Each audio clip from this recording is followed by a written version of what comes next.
থেকে 200-300 টাকা করে ওনারা উঠাচ্ছে। আপনি টাকা নেওয়ার কে? উনি ক্লিনার হোক আর ওনা যাই হোক, আজকে আপনার ব্যবস্থা হবে। ওনারা ধরেন তো। আরে আসছে ভাই, আসছে, এত উত্তেজিত আছেন। আপনি টিকিট আপনি আসেন, পালাচ্ছেন কেন? এদিকে আসেন ভাই।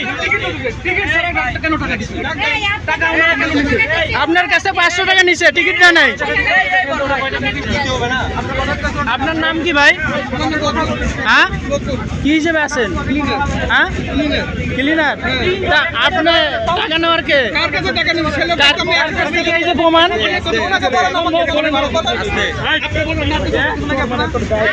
ভাই আমরা আর কিছু চান না, আজকে হবে, আজকে নর্মালি আর যাচ্ছেন না আপনারা। উনি ক্লিনার হোক আর ওনা যাই হোক, আজকে আপনার ব্যবস্থা হবে। আসেন, আপনার ব্যবস্থা হবে। এই যে এখানে আপনারা আসছে মনে হয় রংপুর থেকে আসছে, ফ্যামিলি নিয়ে ঢাকায় যাবে। এটা কোন ট্রেন? নওগাঁ থেকে আসছে, হচ্ছে পঞ্চগড় এক্সপ্রেস। ওনারা অনেক দূর থেকে আসতেছে, টিকিট কাটতে পারেনি। টিকিট না কাটতে পেরে ওনারা ট্রেনে উঠে পড়ছে। এখানে যারা টিকিট চেকার ছিল, যেটাকে আমরা টিটি বলি, ওনারা ওনাদের কাছ থেকে 2 জনের ভাড়া চাইছে। ওনারা 500 টাকা বের করে দিছে। হ্যাঁ, ওনারা বলছেন ওনাদের কাছে টাকা নেই, কিন্তু সরকারি যে একটা টোকেন আছে টিকিটের, সেই টিকিটের টোকেন না দেওয়া সত্ত্বেও শুধু মাত্র টাকা ওনাদের কাছ থেকে নিয়ে গেছে। এরকম এই বগিতে শুধু আমরা দেখছি, প্রথম থেকে ফলো করছিলাম যে ওনারা কি করে। দেখছি যে ওয়ালটন আবারও মিলিয়নিয়ার অফারে ওয়ালটন ফ্রিজ কিনে আপনিও হয়ে যেতে পারেন মিলিয়নিয়ার। প্রত্যেকজনের কাছ থেকে 200-300 টাকা করে ওনারা উঠাচ্ছে। কাউকে কোনো টিকিট না দিয়ে ইনস্ট্যান্ট যে টিকিট দেওয়ার ফর্মুলা, সেটা প্রসেস ফলো না করে ওনারা ইচ্ছা মতো যার কাছে যে এরকম পারে টাকা উঠাই দিচ্ছে।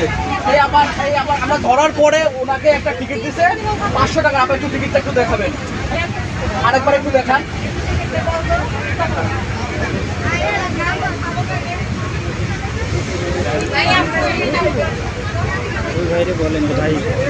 ওনারা 2 জন আসছে, 2 জনের যে 500 টাকার একটা টিকিট দিছে। দেখেন এখানে টিকিটে লেখা আছে 530 টাকা। এরকম প্রত্যেকটা বগি থেকে ওনারা এভাবে টাকা উঠাইছে। এই যে এখানে 500 টাকা নিয়েছে, কিন্তু ওরা অস্বীকার করতেছে 500 টাকা নিয়ে নাই, 400 টাকা নিয়েছে বলতেছে। মানে ওই টিটি বলতেছে আমি টাকা নিয়ে নাই, আরেকজন নিয়েছে। ওনাকে ডাইকে নিয়ে আসার পরে উনি বলতেছে যে হচ্ছে 500 টাকা দিচ্ছে, কিন্তু অন্তত কোনো টিকিট দেয় না।